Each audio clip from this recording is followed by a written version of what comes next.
Karibu, tena to the truth room, a quiet place where difficult conversations are not feared, where we sit with truth, and truth sits softly with us. Today, we walk into a topic that many underestimate until it is too late: blood pressure. How it rises, how it falls, how it whispers warnings before it screams dangers. Let's step into today's story. In Kamuga, not far from the old sycamore tree where elders like to gather, lived a man named Joshua. Joshua was known for his strength, a man who could carry 2 sacks of maize from his farm to the market without resting. His back, a straight line of resilience. A man who never said he was tired, not even when the sun baked the red earth to dust. His laughter was loud, his presence larger than life. He was a pillar in his community, the rock his family, his wife Achieng, and his 2 young children leaned on. But age, or perhaps life itself, comes with its own quiet laws.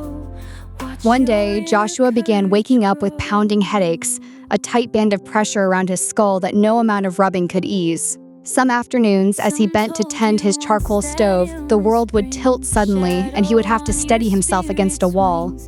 At night, lying beside Achieng, his heart would race like it was chasing something he could not see, a frantic drumbeat in the quiet darkness. He ignored it. Maybe I'm just overworking, he told himself. His pride a wall he would not let crumble. It is the heat, it will pass. But inside his body, a silent storm was forming, a pressure building with every beat of his defiant heart. One afternoon, everything changed. Joshua was beside his small charcoal stove, the heat, a familiar cloak on his skin, when the world didn't just tilt, it spun. The sharp, acrid smell of smoke filled his nostrils, and then it was replaced by a sudden, suffocating darkness. He collapsed, his strong body finally surrendering to the warning it had been shouting for months. His neighbors, hearing the thud, rushed to his homestead. With a collective gasp, they lifted him and carried him to the clinic on a makeshift stretcher, their faces etched with fear. At the hospital, a young doctor with kind eyes checked him, then looked at the worried faces of his family. "Mizzy," the doctor said gently, "your blood pressure is very, very high.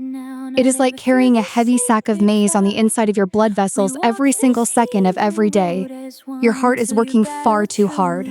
Joshua, now sitting up but feeling fragile, didn't understand. He had always carried heavy things. It was what he did. So the doctor explained with patience, the same way we explain it here in the truth room, what blood pressure really is. Blood pressure is simply the force of your blood pushing against the walls of your blood vessels. Think of your heart as a pump and your vessels as the pipes. When the pressure is too high for too long, the pump, your heart, struggles and weakens. The filters, your kidneys, struggle and can fail. The command center, your brain, is at risk of a flood or a burst. And one day, something gives in. High blood pressure is dangerous because it rarely shouts. It whispers, quietly, slowly, silently. Just like Joshua's headaches, his dizziness, his racing heart, they were not the problem. They were the messengers, the whispers he had chosen to ignore. The doctor told Joshua that high blood pressure does not fall from the sky like rain. It grows from the seeds we plant in our daily lives. Too much salt in our food, too much stress, carried silently in our minds. Too little sleep, starving our bodies of rest. Lack of exercise, letting our muscles grow weak. Being overweight, forcing our heart to serve a larger body. Too much alcohol, a poison to a struggling heart.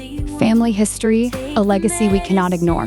And sometimes, simply life itself, the weight of it. Joshua nodded slowly.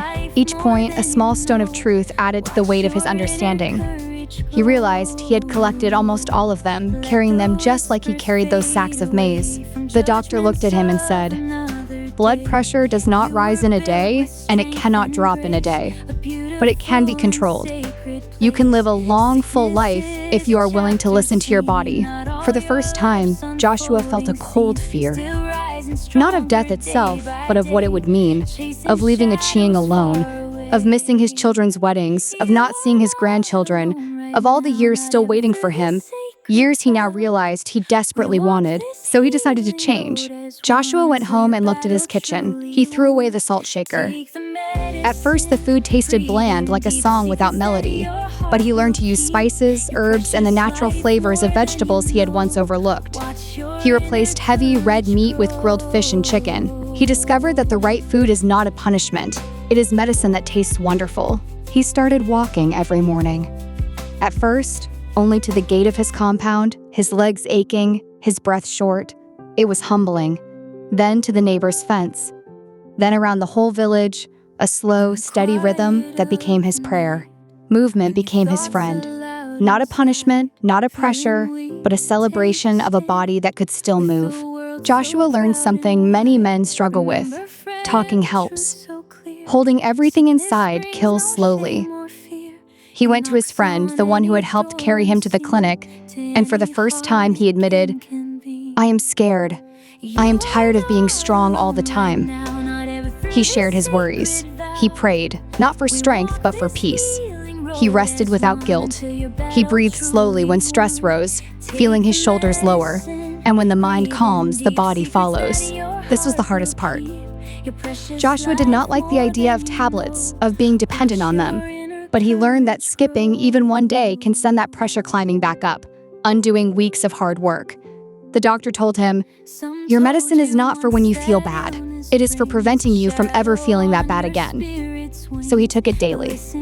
Some days he forgot, so he tied a small red string around his wrist as a constant, simple reminder. Every month, Joshua visited the clinic. He checked his numbers. He watched them drop slowly, steadily, from a dangerous peak to a healthy range. He smiled each time the nurse wrote them down. Because healing is a journey, not a miracle. A journey of 1,000 small, wise choices. One quiet evening, Joshua sat outside his house watching the sun set behind the Kamuga hills, painting the sky in hues of orange and purple.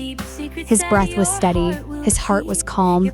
His youngest son came and sat beside him, resting his small head on his father's arm.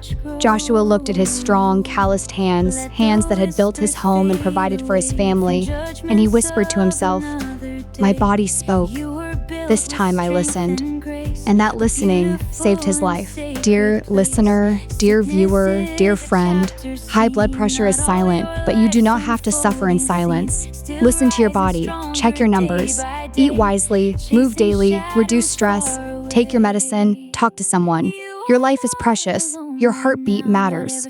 Thank you for joining today's episode of The Truth Room, where stories heal, where truth frees us, and where courage lights the way.